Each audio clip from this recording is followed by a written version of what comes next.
ಆತ್ಮೀಯ H16 news ಅರ್ಥಾತ್ ಥೇ ಸೀತಾರಾಮ್ ನ್ಯೂಸದ ವೀಕ್ಷಕರೇ, ನಾನು ನಿಮ್ಮವ ಎಂ ಆಯುಧ ಮಲ್ಲಪ್ಪ ಜೊತೆವರು.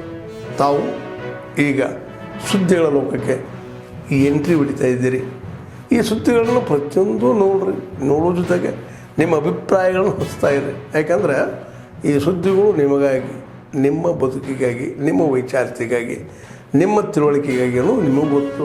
ಜೊತೆಗೆ ನಮಗೂ ನಿಮ್ಮೊಂದಿಗೆ ಇದೊಂದು ಮಾತಾಡುವಂಥ ಜೊತೆಗೆ ಸುದ್ದಿಗಳನ್ನು ಬಿಡುವಂಥ ಕೆಲಸ. ಈ ಕೆಲಸದಲ್ಲಿ ನಾವು ನಿಮ್ಮೊಂದಿಗಿದ್ದೀವಿ ಅಂತ ಹೇಳ್ತಾ ನೋಡ್ತಾ ಇರಿ ಸುದ್ದಿಗಳನ್ನು.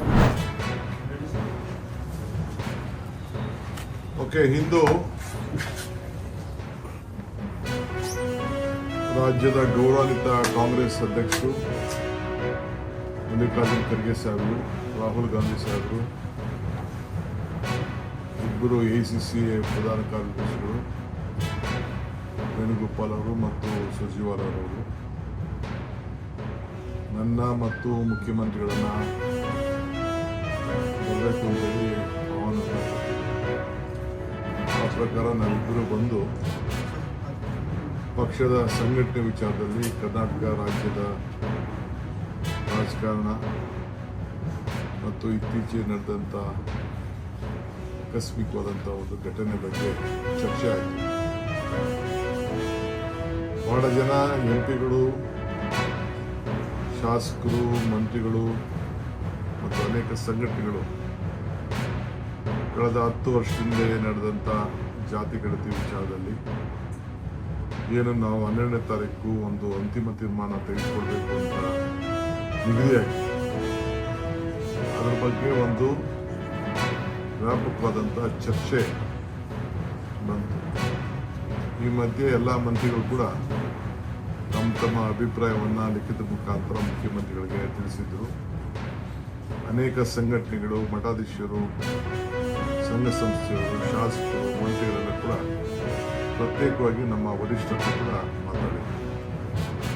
ಸೊ ಈ ಹಿನ್ನೆಲೆಯಲ್ಲಿ ಕಾಂಗ್ರೆಸ್ ಅಧ್ಯಕ್ಷರು ರಾಹುಲ್ ಗಾಂಧಿಯವರು ಮತ್ತು ನಮ್ಮ 2 ಪ್ರಧಾನ ಕಾರ್ಯದರ್ಶಿಗಳು ವ್ಯಾಪಕವಾಗಿ ಚರ್ಚೆ ಮಾಡಿ ಏನು 12ನೇ ತಾರೀಕು ನಡೆಯುತ್ತ ಸಂಪುಟದ ಸಭೆ ಮುಂಚಿತವಾಗಿ ಅನೇಕ ಮಂತ್ರಿಗಳನ್ನ ಕರೆದು ಮಾತಾಡಬೇಕು ಅಂತೇಳಿ ಒಂದು ದಿನಾಂಕ ಕೂಡ ನಿಗದಿ ಮಾಡಬೇಕು ಅಂತೇಳಿ.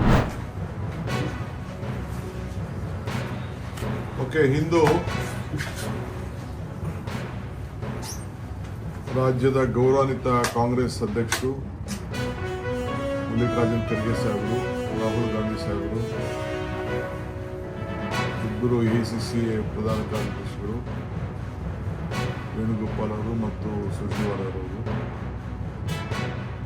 ನನ್ನ ಮತ್ತು ಮುಖ್ಯಮಂತ್ರಿಗಳನ್ನು ಬರಬೇಕು ಅಂತೇಳಿ ಆಹ್ವಾನವನ್ನು ಕೊಟ್ಟಿದ್ದಾರೆ. ಆ ಪ್ರಕಾರ ನಾವಿಬ್ಬರು ಬಂದು ಪಕ್ಷದ ಸಂಘಟನೆ ವಿಚಾರದಲ್ಲಿ ಕರ್ನಾಟಕ ರಾಜ್ಯದ ರಾಜಕಾರಣ ಮತ್ತು ಇತ್ತೀಚೆಗೆ ನಡೆದಂಥ ಆಕಸ್ಮಿಕವಾದಂಥ ಒಂದು ಘಟನೆ ಬಗ್ಗೆ ಚರ್ಚೆ ಆಯಿತು. ಬಹಳ ಜನ MP ಗಳು, ಶಾಸಕರು, ಮಂತ್ರಿಗಳು ಮತ್ತು ಅನೇಕ ಸಂಘಟನೆಗಳು ಕಳೆದ 10 ವರ್ಷದಿಂದ ನಡೆದಂಥ ಜಾತಿ ಗಣತಿ ವಿಚಾರದಲ್ಲಿ ಏನು ನಾವು 12ನೇ ತಾರೀಕು ಒಂದು ಅಂತಿಮ ತೀರ್ಮಾನ ತೆಗೆದುಕೊಳ್ಬೇಕು ಅಂತ ನಿಗದಿಯಾಗಿತ್ತು. ಅದರ ಬಗ್ಗೆ ಒಂದು ವ್ಯಾಪಕವಾದಂಥ ಚರ್ಚೆ ಬಂತು. ಈ ಮಧ್ಯೆ ಎಲ್ಲ ಮಂತ್ರಿಗಳು ಕೂಡ ತಮ್ಮ ಅಭಿಪ್ರಾಯವನ್ನು ಲಿಖಿತ ಮುಖಾಂತರ ಮುಖ್ಯಮಂತ್ರಿಗಳಿಗೆ ತಿಳಿಸಿದರು. ಅನೇಕ ಸಂಘಟನೆಗಳು, ಮಠಾಧೀಶರು, ಸಂಘ ಸಂಸ್ಥೆಯವರು, ಶಾಸಕರು, ಮಂತ್ರಿಗಳೆಲ್ಲ ಕೂಡ ಪ್ರತ್ಯೇಕವಾಗಿ ನಮ್ಮ ವರಿಷ್ಠರು ಕೂಡ ಮಾತಾಡಿದರು. ಸೊ ಈ ಹಿನ್ನೆಲೆಯಲ್ಲಿ ಕಾಂಗ್ರೆಸ್ ಅಧ್ಯಕ್ಷರು ರಾಹುಲ್ ಗಾಂಧಿಯವರು ಮತ್ತು ನಮ್ಮ 2 ಪ್ರಧಾನ ಕಾರ್ಯದರ್ಶಿಗಳು ವ್ಯಾಪಕವಾಗಿ ಚರ್ಚೆ ಮಾಡಿ ಏನು 12ನೇ ತಾರೀಕು ನಡೆಯುತ್ತ ಸಂಪುಟದ ಸಭೆ ಮುಂಚಿತವಾಗಿ ಅನೇಕ ಮಂತ್ರಿಗಳನ್ನ ಕರೆದು ಮಾತಾಡಬೇಕು ಅಂತೇಳಿ ಒಂದು ದಿನಾಂಕ ಕೂಡ ನಿಗದಿ ಮಾಡಬೇಕು ಅಂತ.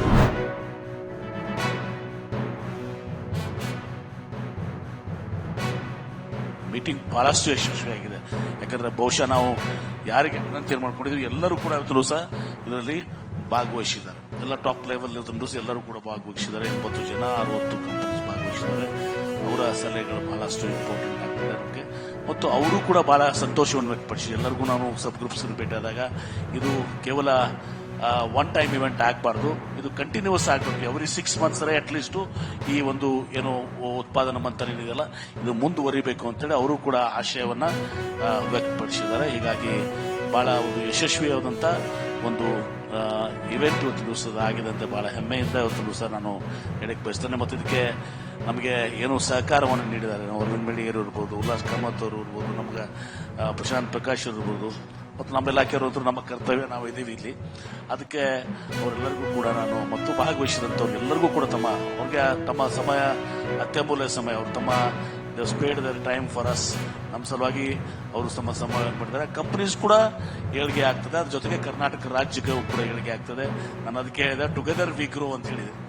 ಒಟ್ಟಿಗೆ ನಾವು ಅವ್ರದ್ದು ಬೆಳವಣಿಗೆ ಆಗಬೇಕು, ನಮ್ಮದು ರಾಜ್ಯನೂ ಕೂಡ ಬೆಳವಣಿಗೆ ಆಗಬೇಕು. ಒಟ್ಟಾರೆ ಕರ್ನಾಟಕ ರಾಜ್ಯ ಜಾಗತಿಕ ಉತ್ಪಾದನೆ ವಲಯ ಆಗಬೇಕು. Manufacturing hub of the world.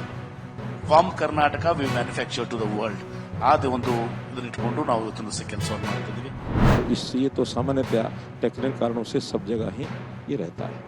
Transmission की बात करता हूँ तो ट्रांसमिशन में हम लोगों ने जो 2013-14 में लाइनें हमारी 2.91 लाख सर्कल किलोमीटर थी, 2.91 लाख सर्कल किलोमीटर, वो बढ़कर के 24-25 में 4.94 लाख सर्कल किलोमीटर हो गया. अर्थात 2 लाख से भी ज़्यादा सर्कल किलोमीटर लाइनें ट्रांसमिशन की हमारी ये बढ़ी है इन 11 वर्षों में.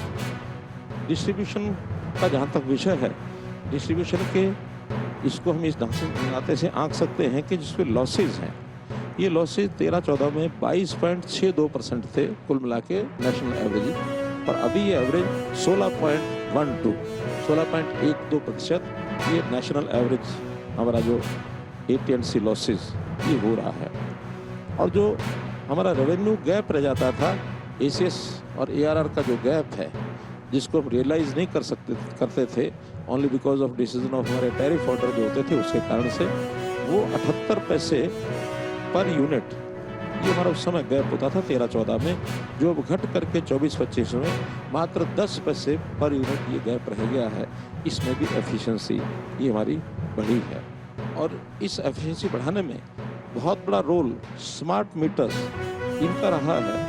हमने स्मार्ट मीटर्स 2023 में लगाने शुरू किए थे. इसकी तुलना हम 2013-14 से नहीं कर सकते, उस समय स्मार्ट मीटर की कल्पना भी ऐसी नहीं थी. तो 23 में 22-23 के अंदर जो शुरू किया उसके अंदर पर डे 4000 स्मार्ट मीटर्स ये लगाए जाते थे, जो हमारी गति थी लगाने की. जो मई 24 में 14,000 मीटर पर डे आज मई 25 में इसकी गति 1,15,000 मीटर पर डे लगाए जाते हैं. ಆತ್ಮೀಯರೇ, ಎಲ್ಲ ಸುದ್ದಿಗಳನ್ನು ನೋಡಿದ್ರಲ್ಲ, ಏನು ಅನಿಸ್ತು ನಿಮಗೆ? ಇದರಲ್ಲೇ ನಿಮ್ಗೆ ಲೈಕ್ ಆಗಿರ್ಬೋದು, ಡಿಸ್ಲೈಕು ಆಗಿರ್ಬೋದು, ಕಾಮೆಂಟ್ ಬೇಡಪ್ಪ ಅಂತೂ ಅನಿಸಿರ್ಬೋದು, ಕಾಮೆಂಟ್ ಮಾಡಬೇಕಪ್ಪ ಅನಿಸಿರ್ಬೋದು, ಶೇರ್ ಮಾಡಬಾರ್ದಪ್ಪ ಅನಿಸಿರ್ಬೋದು, ಅದು ಮಾಡಬೇಕು ಅನಿಸಿರ್ಬೋದು. ಏನಾದರೂ ಆಗಲಿ ಶೇರ್ ಮಾಡ್ತಾಯಿರಿ, ಈ ನ್ಯೂಸ್ಗಳನ್ನ ಹಂಚ್ತಾ ಇರಿ, ಜೊತೆಗೆ ಇದಕ್ಕೆ ಸಬ್ಸ್ಕ್ರೈಬ್ ಆಗ್ತಾಯಿರಿ ಅಂತ ಹೇಳ್ತಾ H60 ನ್ಯೂಸ್ ಅರ್ಥಾತ್ ಹೇ ಸೀತಾರಾಮ್, ಇದು ಸತ್ಯದ ಕೈಗೆ ನಡಿ. ವಂದನೆಗಳು.